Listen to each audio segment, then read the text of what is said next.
Today I want to start working on your posters for the Macs. So basically what we're going to do is we're going to create a template where you're going to be filling in different images of photos and other Photoshop projects you worked on, maybe screen captures of your video projects that you worked on. You're going to put those in a layout, put some text on it. So this exercise is going to do a lot of things within Photoshop. It's going to get you creating a template from certain dimensions, doing layers, text, moving objects around, and then eventually we're going to be printing those off in the print center so that way you can have them for the Macs. Now, you are responsible for printing them yourselves. I hope the cost of 44 cents at our duplicating center is not too much for everybody. That's right, it only costs 44 cents. 44. Less than $1. Yes? Do you need like a shoe card for that? Like, they'll take cash. Okay. You can hand them $1 Like, or 50 cents, whatever, you know. So here, give them 50 cents, say, keep the change. Be like a big spender. Oh, look, my hard drive finally showed up. Hey, other hard drive. Watch, it's not even going to have the folder on it that I want.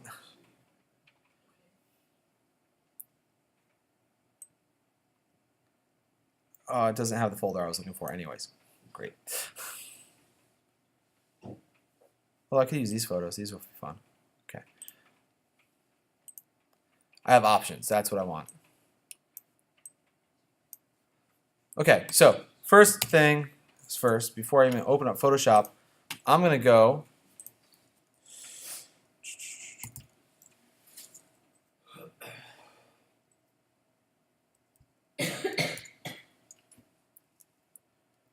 to the page, and because on here I have a thing called poster design, and in here we have some important preliminary stuff that I want to look at as far as how to set up our file. And you can see here I have some pretty simple things that I like. It's a good idea to name it with your last name, class, semester. So here's an example of how you name your file. And then if you're going to do multiple versions, and a lot of times with media production you end up doing multiple versions of the same project, don't just keep saving over the current version. Keep your version history. That way, you know, if you say you're 5 versions in, you're like, oh, you know what, I really liked what I did 2 versions ago, there's no way to get back there unless you still have that saved. So I always like say, put it at the end of V1, V2, V3. So I have my version history, and I can always be like, hey, let's go back to version 2. And that becomes really helpful in the future when you're working either in the industry or with clients. You know, you might have a boss that says, hey, what about that thing you did in the second version? Let's do that and go with that one. And if you saved over it and you don't have it, now you have to figure out how to recreate it from something else. So it's always good while you're working on a project, especially when you're working it for somebody else, keep all those versions, and then, you know, once it's over later on, yeah, you maybe just keep the most recent versions. But like I have a habit of I'll keep all raw material and things for a client that I'm working on 1 year after the project's complete. So I won't delete anything for an entire year, if not longer. But 1 year is my minimum before I start cleaning stuff out. Okay, so let's go ahead and open up Photoshop.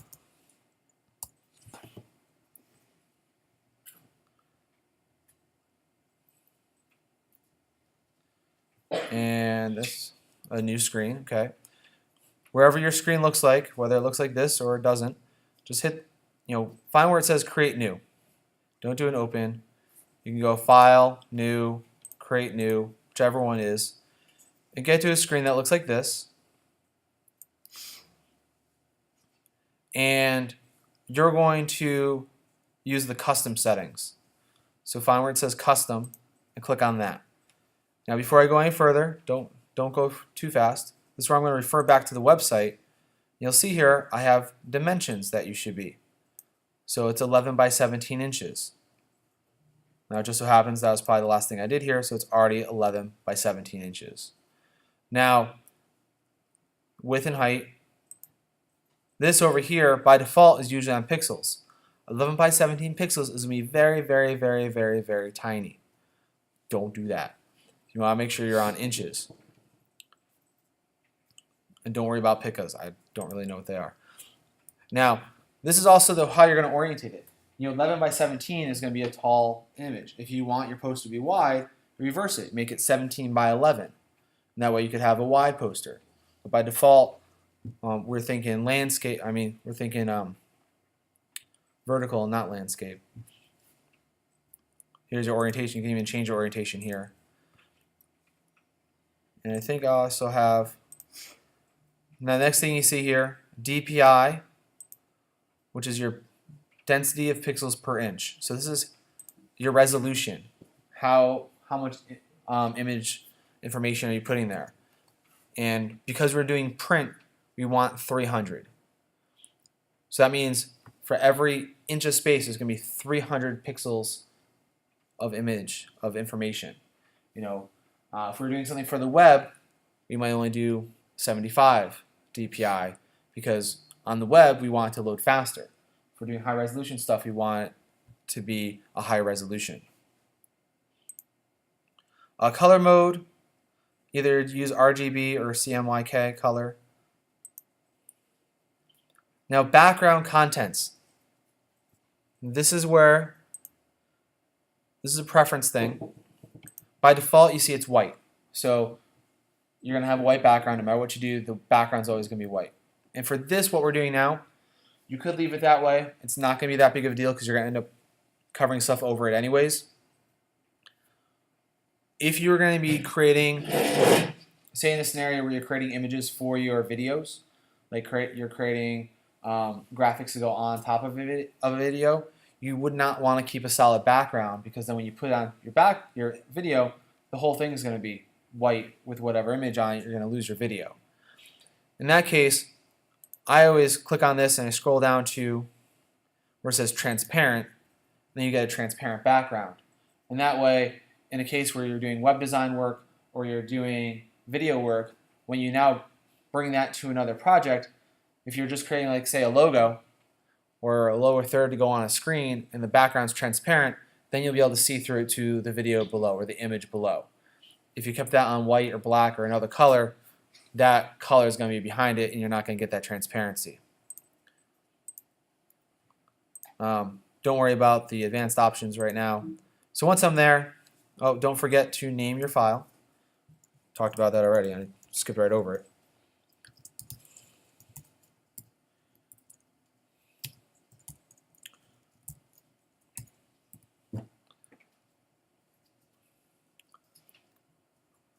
And don't avoid using any like periods or @ symbols. The only special characters you should really use in naming conventions are like hyphens, underscores, and backslashes. No, don't even use backslashes. Hyphens and underscores. Some programs, especially editing programs, don't like certain characters in there and will mess things up. All right, now I'm going to hit create.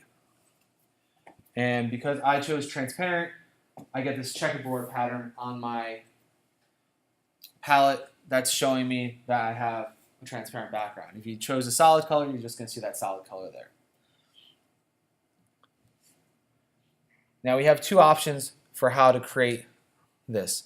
Now let's go real quick. I'm just going to go back to the website here. Just kind of go over what needs to be on here. So thinking about, it's always good to think about what your end goal is before you start your process of getting there. So you're going to be putting on your poster photos from your different projects. If you're going to use anything that has a before and after photo, I need both of them on the poster. So you're going to show the before and the after and identify which one is before and after. Just put them up there and assume people are going to know this is the original, this is your version. You need to be able to put on the words before, after, so that way you identify that. You're going to label each image that's going to be on there. So we're going to talk about putting the font right on or below or near each image so we know this was an aperture project, this is depth of field, which is the same thing. This is fast shutter speed, this is slow shutter speed, this is my montage video. You want to have those words on there to identify what it is. And somewhere on the poster you're also going to put an artist statement. So a 1 to 2 paragraph statement about what you've learned in the process of the class. And then also on the poster, you're going to, hey, let's put your name and information on there so that way you identify whose poster it is. Just like when you go to a museum, you see the little placard next to a piece of art that has the person's name and a little information about it. You're just going to do that right on the poster. It can be anywhere on the poster. It doesn't have to be huge. It just has to be there and visible. That's probably going to be a smaller font thing, but it's going to be on there with your name, the class, Sacred Heart University, my name, and spring 2018, not fall 2017. So I have the current semester up there. Now, I also said up here, so we can start by, we can just go freeform. You can start bringing stuff in, figuring out where you want to put it. Some people may be really good at that. Some people might struggle with that. There's two ways we can go to this. Like I said, you can do freeform, or we could find a design that we like and try to borrow the design elements and put our own stuff in it. It's a nice way of learning how layouts work without having to create our own layout to start with. So for that, we can easily, I'm just going to go and do a little Google image search for magazine layouts. Let's see if I can find some new ones this year.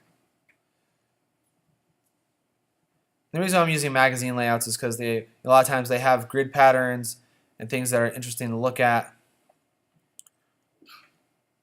Bless you. I want to find a good one here. It doesn't have to be all images either. So like I'm going to, for example, I'm just going to borrow this one for a second. Let's see what else they have in here. Oh, this has a lot of different spaces. Okay, I'm gonna click on this. See if it takes me to Pinterest. Oh, it's taking me to Pinterest, of course.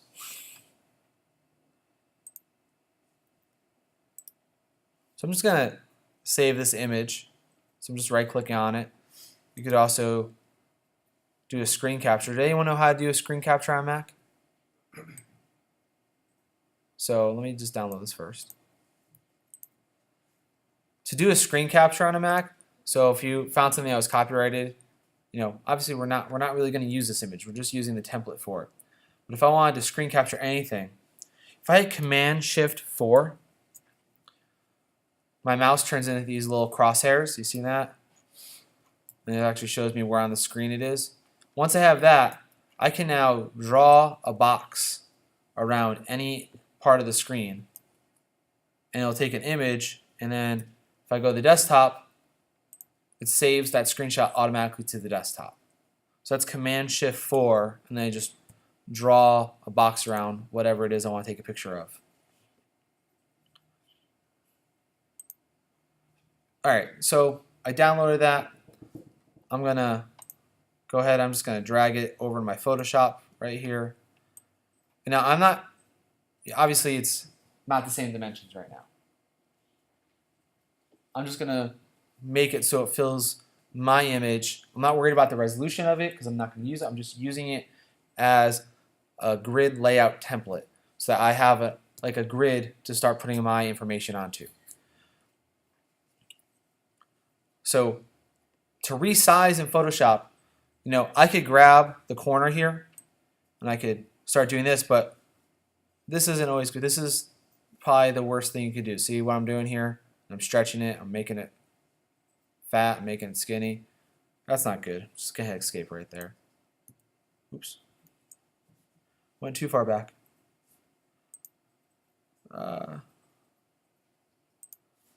Let's bring that back in. Does anyone know in Photoshop if I want to re-image it but maintain the aspect ratio, maintain the width and height ratio, what key do I hold on my keyboard to make sure that stays the same? Yes. Thank you. If I hold down Shift and then grab that corner, no matter where I move the mouse now, the ratio of height and width stay the same. And I have to make sure I let go of the mouse first before the shift. If I let go of shift before the mouse, it'll still go all wacky on me. And then I'm just using my left and right arrow keys to nudge it so it's kind of in the center there. And then once I kind of like where it is, I'll maybe go up a little bit here. Once I like where it is, I'm going to do what's called a place. I'm going to place it on the image. And do that, I'm just going to hit the return key. And now it places. You'll see now the resolution looks a lot better too. So when you start bringing your photos in later, when you first bring it in, it's going to go in a very low resolution mode. And that allows you to move it around without it taking a lot of computer processing power until you place it. Once you hit press return, it's going to place the image, and now it's going to look at its proper resolution. Now again, I don't care about what's on this. I'm not even reading the content. I'm just looking at the grid layout. Because I can see, if you look, here's a rectangular box. Here's a vertical box, box. These are all little sections that I can use to build in my content. Now what I want to do here is I'm going to create grid lines over all this stuff. So to do that, you see right here I have a ruler on the top and on the left side here. If you don't see that right now, go to your view menu on top and make sure rulers are turned on, or Command R for rulers. That turns that on. See, without the rulers, with the rulers. And also, good habit to get into, make sure you're on a tool that's non-destructive right now. I noticed I'm on the paint bucket tool. That's a bad thing to be on. Does anyone remember what our shortcut key is to get back to just our move tool in any of Adobe? V. If you hit the V key on the keyboard, it's always going to get back to that move tool or select tool in Premiere, whatever the arrow tool is. Yeah. I hit return like on my picture, but like now I can't like move it. It's like too small. So I want to go back and Okay. So, because you placed it before you moved it. yeah. So once you have something in there, if you want to reshape it and move it again, you want to do what's called a transform. So to do what's called a free transform, if you Command and T, it'll bring you back that box around it, and now you can move it. So that's a free transform. It's also under the Edit menu, but just think about it. I want to transform. I want to take Command of transforming it. Command T. Command transform. Command of transforming. So now that I have it here, I want to bring guidelines onto here. What's really cool about these rulers, so I'm going to go to this left ruler here first. I'm bringing my mouse right into that ruler, anywhere on it. It doesn't matter what number it's on. I'm going to click and I'm going to drag out, and you see this, I've got a big vertical line here. I'm going to bring that out, I'm going to line it up, this line that's on the image, I'm going to let go. And it creates this nice blue line. Now this line is not actually on my image, it's just a guideline that's on top of it. So if I print this out, I'm not going to get a blue line. It's just helpful for me as a guideline. And I can keep bringing all these out. I'm going to bring them to all these little spots here.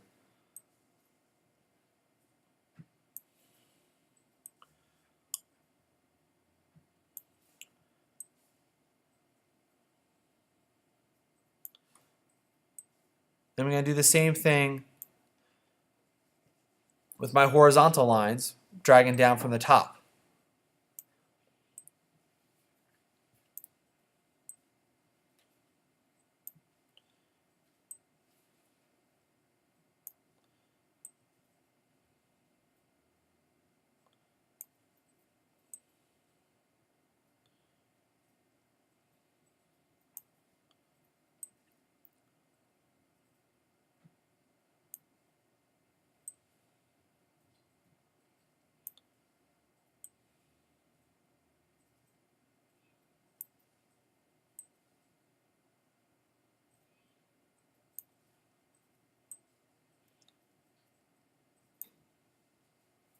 And once those guidelines are there, you can always move them around and you can get rid of them too. So if you need to move a guideline a little bit, just bring your mouse right over the top of it and you can click and drag that to a different spot. If you need to get rid of a guideline, just click it and drag it back to the ruler where it came from and it disappears. So they're not permanent, they're not destructive, they don't harm your image at all. They're there just to help you, like a guide.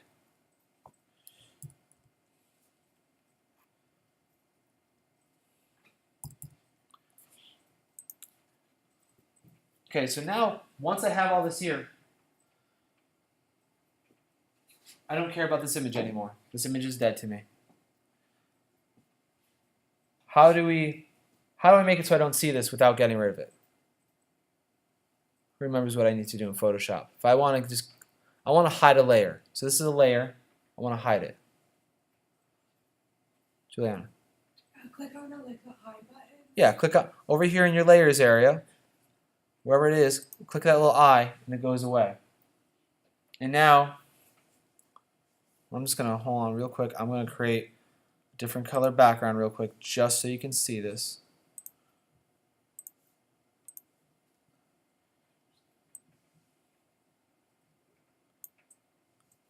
And there's all my guidelines.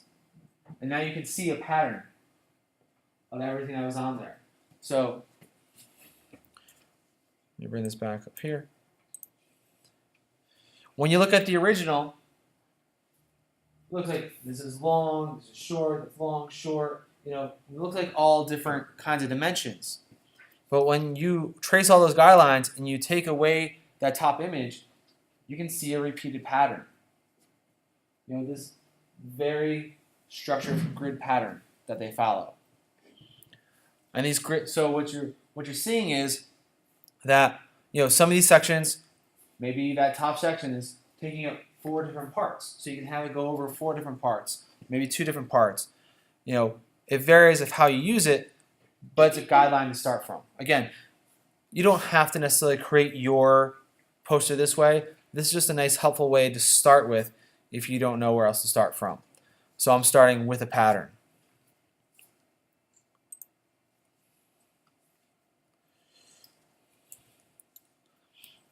Okay, now I'm going to take a quick vote. So I have 2 different groups of images I can use for this next part. I have some pretty pictures of the campus with snow on it, or I have pictures of little kids at Easter. Little kids at Easter, campus with snow. All right, little kids with Easter, okay. I knew that was going to win. We've had too much snow this year. So we'll close that one.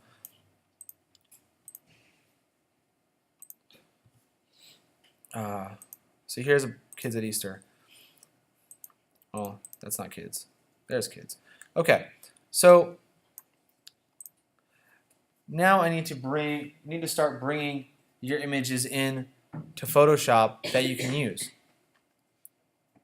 Now we could do what we did before. You can really just drag stuff in here, which isn't always the best way, but you can.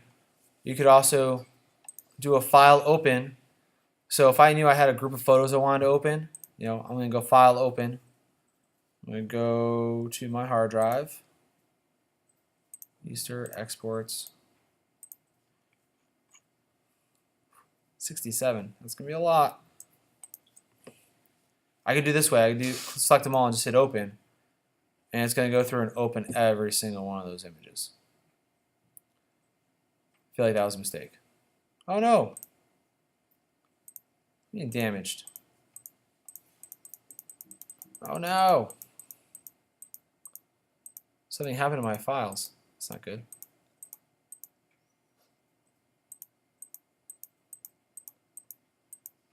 Okay, I'm getting a bunch of error messages. Please hold.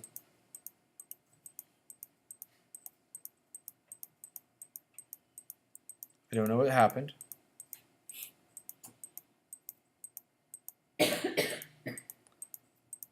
Okay, so let's close some of these out. Because that freaked out on me, and that's not cool. Or I just find the image I want from the folder. So this is where you're looking at your different projects. Find the best examples of different parts of your project. So let's find, whoa, my hard drive just disappeared. That's not cool.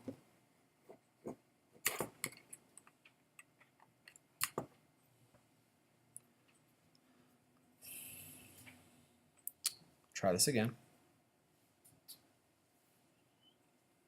You're supposed to be the good hard drive.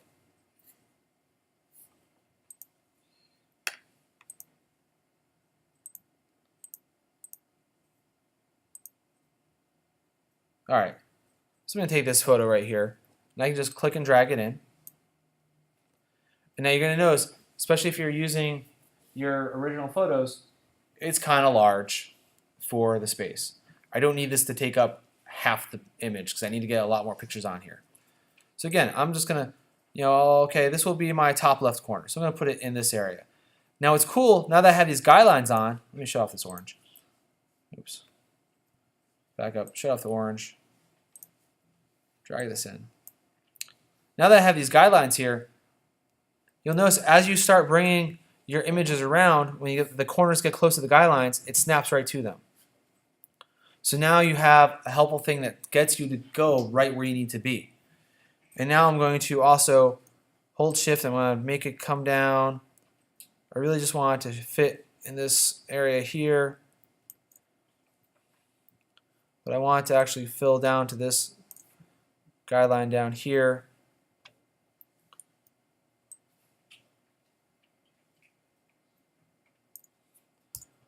Hit return.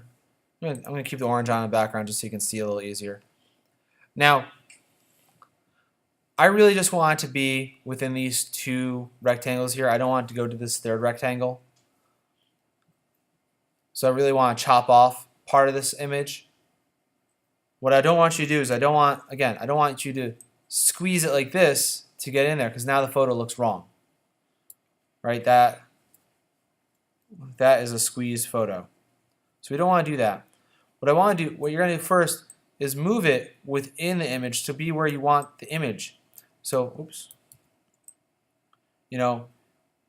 This left side is the less important side. The side where he is the important part. So I make sure that's within the area I want to use. I'm going to place it. And now I need to cut off this part of it.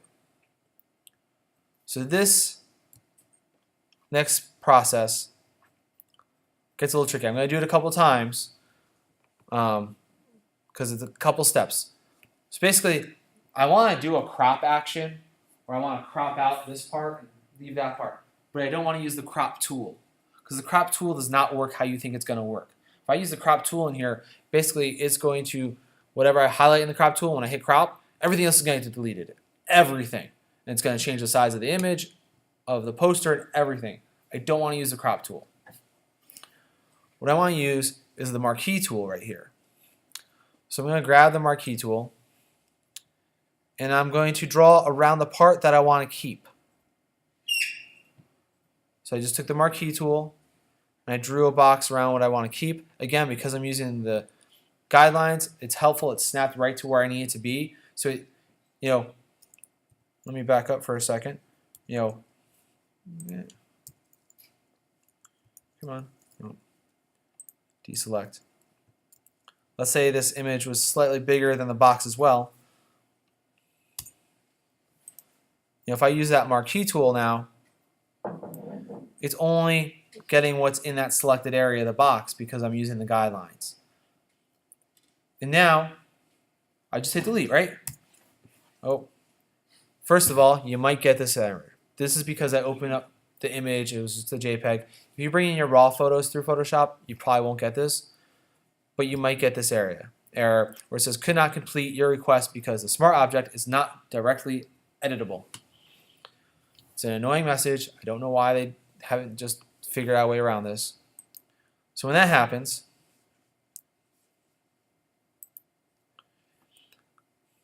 very simple thing I can do. So this is the layer right here, Easter 2018-7. If I right click on this, there's an option for rasterize layer. I'm not going to go to what it means and all that stuff. Just know, click of that. And now when I hit delete, it doesn't give me an error, but I don't think I deleted the right spot. That doesn't look right, does it? No. So before I delete, what I need to do is I need to go up to select, my select menu up here, and inverse my selection. Or Command-Shift-I. So I'm inversing it.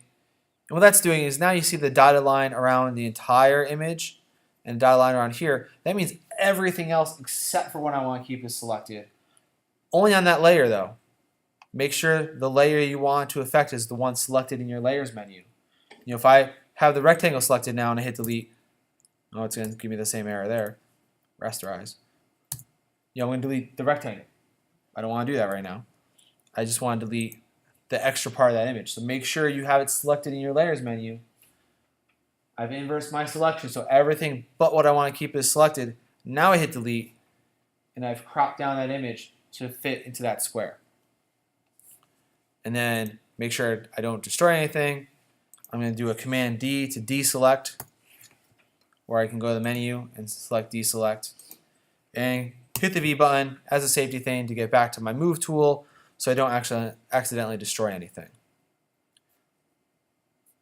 So that was a lot of steps. I'm going to go over them again. Like I said, this is the little heavy part of it. So again, I'll find another image here. What is up with my hard drive? What if I plug it into the back? I think the keyboard's not giving me enough power, probably.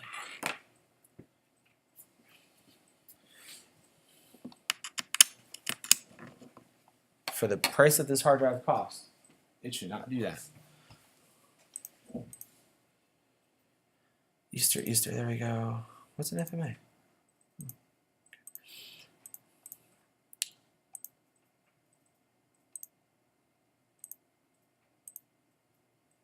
There we go. So we got a picture of the two cousins together. So again, I'm just going to drag this photo in. Maybe I'll put this in this little area here. I'm going to hold Shift down to resize it to fit into the frame. I'm going to fill the frame. Don't ever underfill. In fact, I say don't be afraid to lose part of your images. Unless the entire thing you have is like the best work of art ever, it's okay to crop out some of it, especially when you're trying to fit a magazine layout. You're going to crop some of it off. When you look at print work, you're never seeing the whole image. You're seeing a cropped version of it. Even one day when you go get married and you have your wedding album, most of those images have been cropped. They're not going to be the full image that was taken in the camera. You know, I spend a lot of time, I take images, I still crop them in production and realign them and level them out because the image I take might be a little bit bigger than what I need and I crop it down to be how I want to frame it. So part of the artwork is in the cropping. It's not just the image itself. So I'm going to use this image, hit the place, I want it right there. I'm going to start step one. I'm going to right click on it in the layers and hit rasterize. That way I won't get that error message. Step two, what do I do next? I want to crop this down. Marquee tool, that's right. I'm going to draw a box around it. Step three, inverse, Command-Shift-I. And then step four, delete.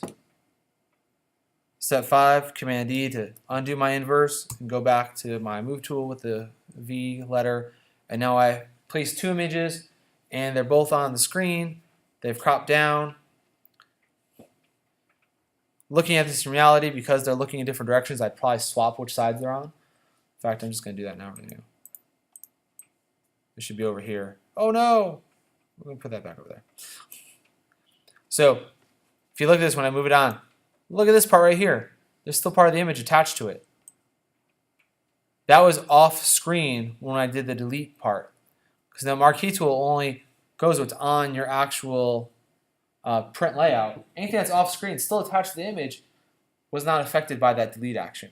So if you did something like that and you move it on, that's just there because it was part of it. I mean, I could easily now draw a marquee just around that part and delete it, and now it's gone. So that's another way of doing it.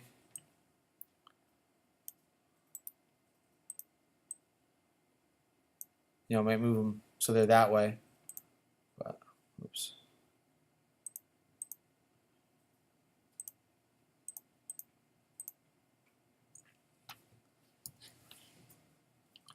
So now that I have multiple layers in here, I'm doing a couple of things, and let me explain what's going on here. You know, with any of these tools, remember, when I bring my mouse over, whatever image is selected in my layers over here, that's what's going to be affected. So if I have this, my top layer here, which is this photo on the right selected, even if I bring my mouse all the way over here to the top left and click and drag, no, did they change it? Uh-oh. They updated the software. Okay, so it no longer does that. It used to be, if this was selected, and if you're using a slightly older version maybe, if I have this image selected that's on the right, and I clicked and dragged it over here, whatever was selected would be what moves. But apparently in the new update, that is no longer the case. I've not experienced that yet. But that was a pleasant surprise. So now whatever you click on is what moves. Huh. You learn something new every day. However, one thing that will be important is, if I bring this underneath this other photo now, you can see which one is on top and which one's on bottom. And that is based on the order of the layers over here. So if I want, making a little collage maybe, and I want photos stacked on top of each other, to make sure the right part of the photo is seen, the order that they are in this layer is how they're going to be seen. If I bring one photo on top of the other, that's how it's going to work. Same with your fonts. Anything that's going to be on this, wherever it is in the layers, is what's going to be on priority. Think of it as like it's on your desk. The bottom part is what's actually touching the surface of your desk, and the top one is the very last thing you put on top. So whatever you want to see in layers, you have to make sure that layer is on top of something else in order to be seen. So if you start going, I don't know where my stuff is, I can't see it, it's because of that. So now this is something you're just going to keep on repeating. You're going to find, you're going to go through and find examples of, 3 to 5 different projects. You want to find, maybe, like I said, example from your depth of field, something from your slow shutter speed, a screenshot from one of your videos that you took. And to do that, again, you could take a screenshot from the YouTube page or in Premiere itself. When you're in Premiere and you're looking at your program window on the top right, you look at the little transport tools there in the button panels, there's a little icon that looks like a camera. If you click on that, it's going to take a still image of whatever is in that window at that time. So you could go right to the exact frame of the movie that you want to take an image of as your little screenshot, hit that little camera icon, and it will save an image in any file type you want basically, and you can now use that in there, in this area. Now if you're doing, I'm talking about cropping here, photos, I like cropping. Videos, I don't like cropping. Videos are 16 by 9. A lot of times my preference is just to keep it there. In fact, if you're going to do your video stuff, I actually enjoy sometimes if you're going to do it from YouTube, having that play bar in there, because it's an easy way to tell the audience this is a video. If I just go to a screen cap from the video itself, it may look great, but there's no way to indicate to the audience when you're looking at a poster that that's from a video. Think about when you go and you're reading blog posts or you're reading articles and you're looking at stuff online. You know when there's a video because there's a big giant play button in the middle of it, or there's a play bar underneath it. Nothing else has to tell you that that's a video besides those two things. So it's helpful to have that on there somewhere. You could even take a screenshot and fabricate your own play bar on the bottom. Just put a little arrow there, a little triangle that indicates the universal play symbol, and people will know it's a video. So think about that creatively. Think about how you want to broadcast that information to your audience that this is a video. Okay, so we talked about placing things. Let's talk about text now. Everyone with me so far? Okay. It's not rocket science. Not rocket science, I should say.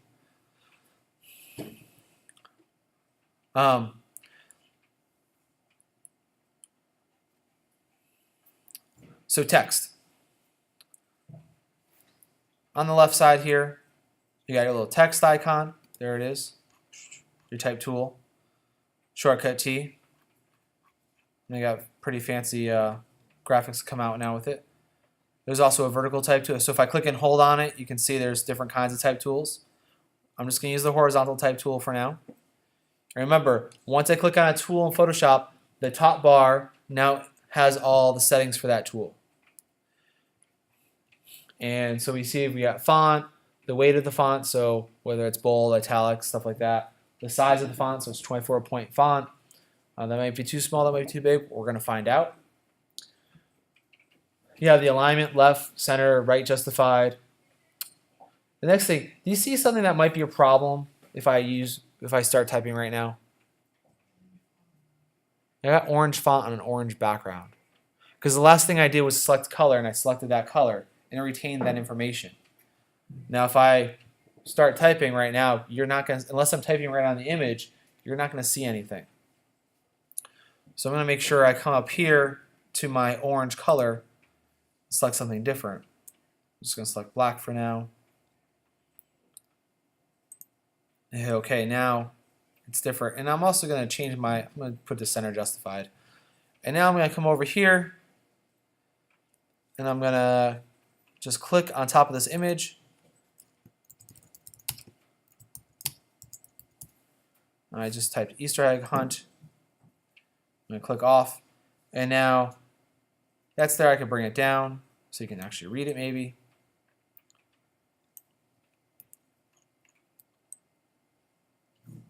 And obviously that's kind of hard to read right now. You know, I like it on the image, but I can't read it. It's too dark, right? So there's a bunch of things we could do. Again, I've created a new layer here, so there it is in my layers. If I want to change the font size, the color, whatever it is, I can go back and choose my text tool again and click right on it. And now I can highlight it back again, and maybe I can make that white. And now it's easier to see. I could take it and I could change the size of it. See, that's how I didn't even highlight it. Because it's selected over in the layers, and I went from just selecting a text tool to just doing something, it's still just affecting that one thing there.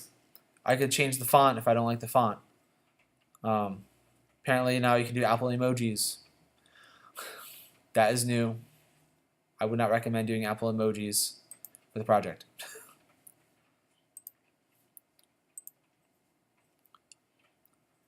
There's also some more stuff you can do with it. You know, if you right click on it in the layers area and go to a thing called blending options on the top here. Something very simple and subtle. This last option here is a little drop shadow.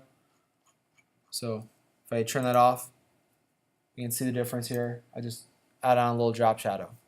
All it's doing, oops, I didn't want to move the drop shadow itself. Go back, drop shadow.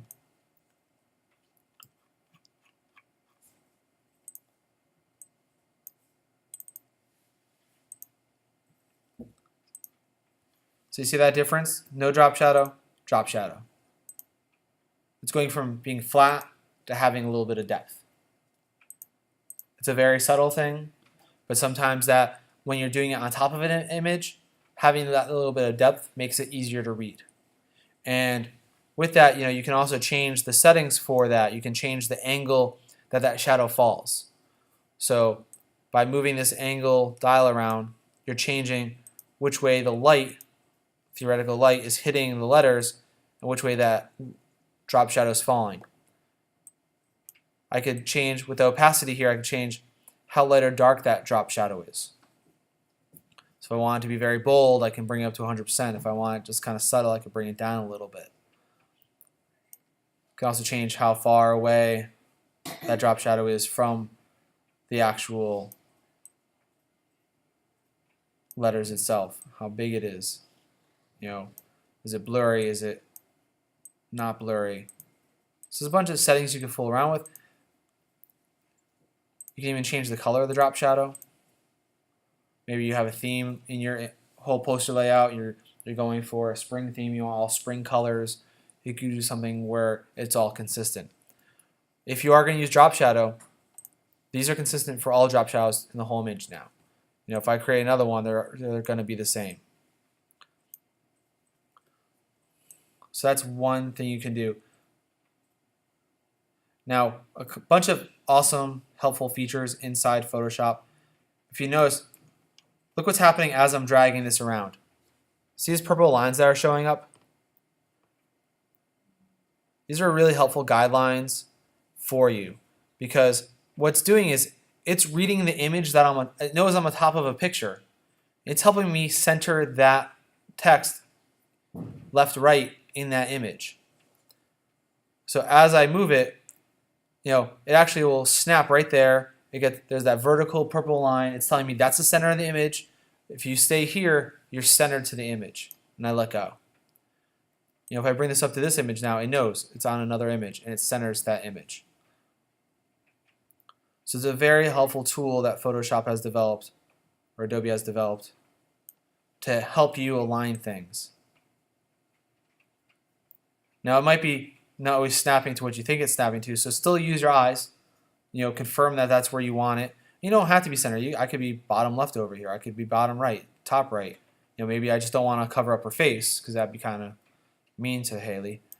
Don't tell her I covered her face up, please. So those are simple things you can do. So far we have placing your images, resizing them, cropping them, placing text. I might want to put my little paragraph right in this box right here. Just as simple design things you want to think about. I threw up this orange background, not really because I like the orange necessarily. It's just easier for you to see the guidelines on top of. And you might do that while you're setting it up and then get rid of it at the end. But think about what is the background of your image. You don't necessarily just want a flat color or gradient color. Look at your images that you already have. Some very creative people have taken an image that maybe you have a great image of scenery. You can blow that up and drop down the opacity. That could be your background image. Let's see if I can find. I know we said no snow, but I'm going to pick a snow pic. No, that's not what I want to do. I'm going to just do one snow picture because it'll be good for this. It is really coming down out there. Oh, it's the wrong hard drive. I thought it was on here.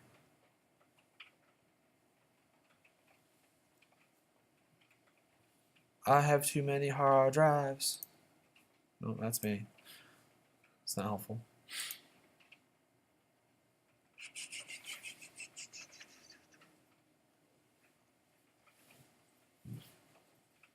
Can't show you that one. That's a legal thing. Okay.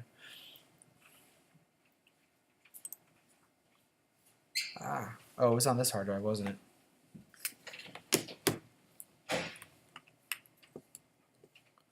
Oh, I know what image I can use. Go back to here, here, here. Go near the end.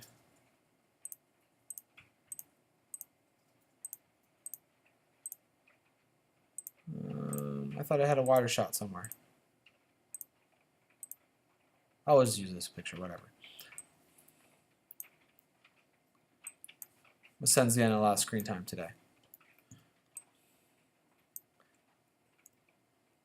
So I'm going to make this really big to start with. We'll get him in there. Sure, why not?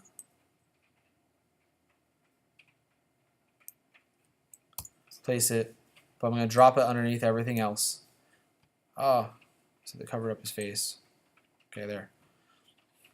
And then I'm going to go into my blending options and just bring the opacity down. Oh, get rid of the orange.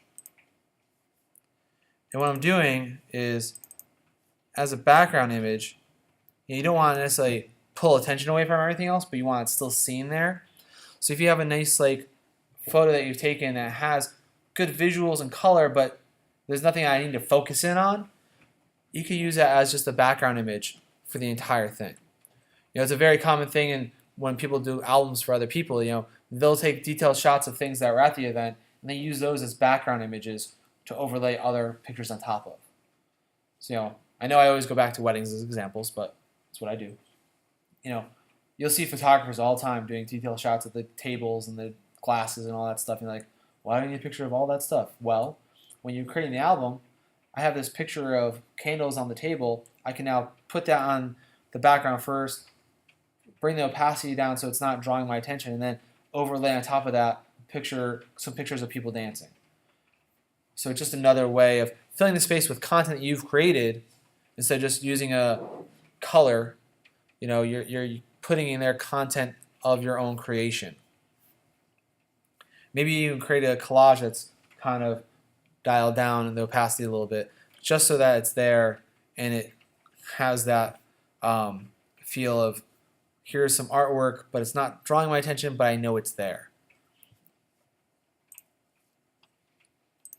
I feel as though I should show you some examples of past semesters as well, which I think are actually on. Which year do we want to look at?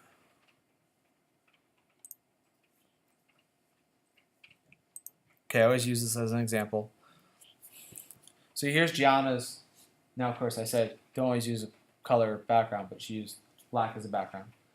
But you can see on the top here, these are some before and afters.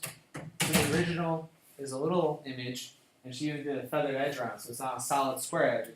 She went in blending options and dialed down the edge a little bit, so that way it's softer, and then put hers as the bigger image.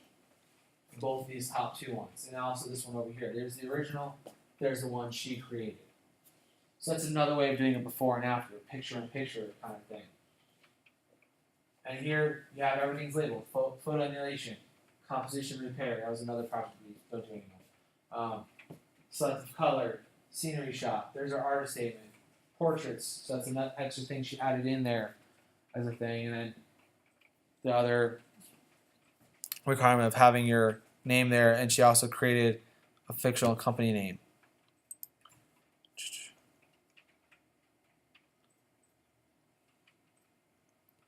That was the best one for that semester too. And Gabby, you know, she put a screenshot of her podcast in here. You know, you can actually take like, hey, I did a podcast, and it's kind of obvious that these are, like, anyone that's in media knows what audio sounds like in a timeline. There's a play button, it says podcast on it, so it's another way of broadcasting, hey, I did a podcast, and here's a video clip, and you can see the YouTube play bar. I know it's a video clip because that play bar is there. Let's go back to a different semester. Let's see what's in this semester.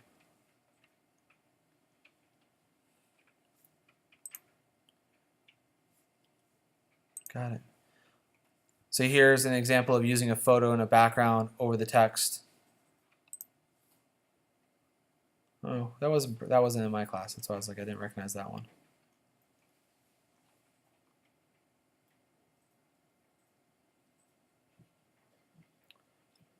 Now don't look at all these. Some of these are good, some of these are not good.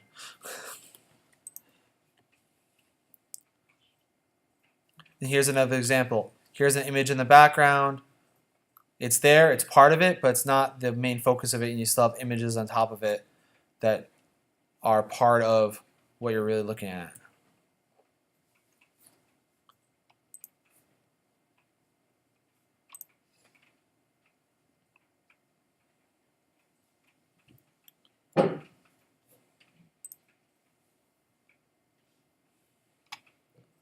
And you can see a lot of it's just about, you know, you can see the grid pattern that was used for this one, and it's all around.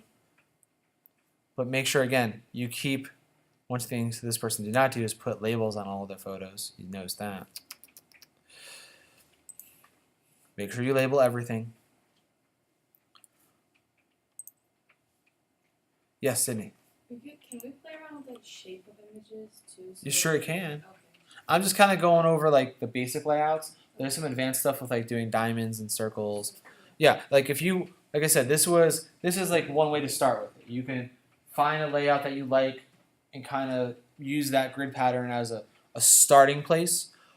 If you feel comfortable about being brave and kind of experimenting and putting images in circles or diamonds and different shapes, go for it. This is an expression of your creativity and display of the work you've already done. So, you got to think about this project as two different things. Again, one, it's going to be your presentation. This is the work I've done through the semester. These are images I've done. The other part of it is in itself, it's a presentation. It's another piece of art that you're working on. So you're creating more art just by presenting your art. So if you want to be creative and you want to have fun with fonts and things like that, the thing is, make sure everything is still visible. I can read the fonts. Remember, when you're thinking about size of font, you're looking at a computer screen right here. This is not the final size of it. It's going to be 11 inches by 17 by 11. So I want that font, I want to be able to read it from 3 feet away. I should not have to lean forward casually to read what's on the thing. All the labels, the statements should all be large enough that a person 3 feet away can comfortably read it without straining. Your name part, that can be a little smaller, because that just, maybe your name is bigger, but then the rest of that, like what class, semester, all that stuff can be a little bit smaller, because it's not as, that's more of just labeling if that's yours than as part of the presentation. Everything else, though, I need to be able to comfortably read it from a distance.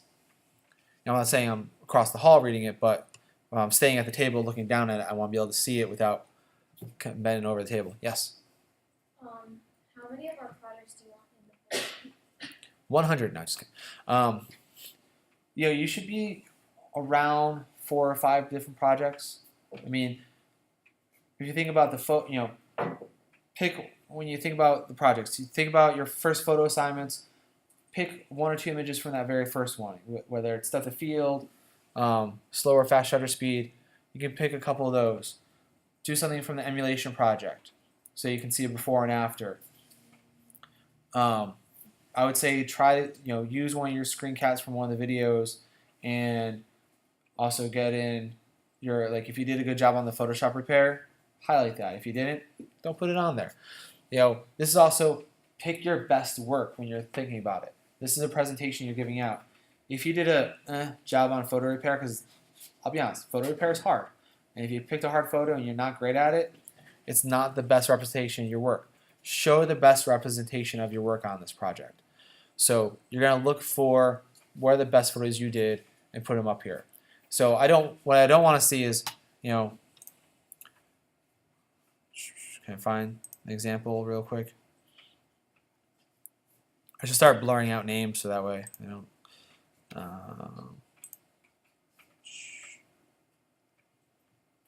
You guys are like seeing a history of all my photos here.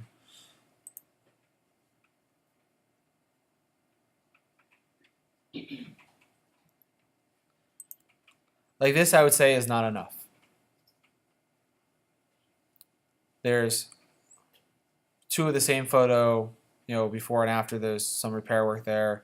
There's a photo here with no thing. There's a slight, that to me is not enough representation. This one as well. There's not enough here. I don't know what's going on. It's just like 4 photos with some sort of background image on it, and red is a horrible background color. Please don't do that.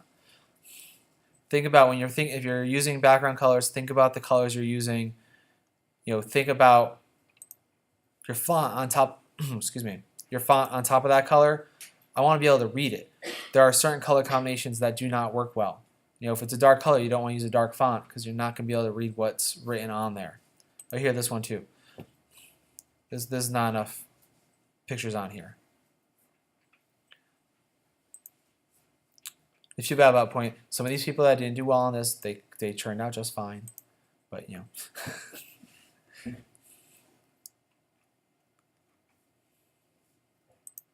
Here's pictures from NAB, okay.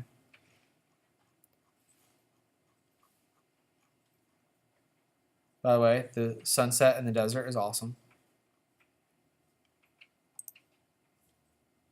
We're out in the middle of nowhere. It's great. I should use these images. Oh, there you go. right at sunset, right over the mountains. Showing off my photos now. Yes. Do they all have to be projects, or like, is that like, that portfolio thing part? Or they can be part of your portfolio as well. Anything that you did in the context of this class. Okay. Which reminds me, don't forget to do that portfolio project that's on the website. Yes. Should we like be adding like some like one video and one audio, or like if our work's just like pictures like and photos, can we just do that? I would like to have at least one. I think you should have one image of like one of your video projects. Okay. You know, to show that you did video.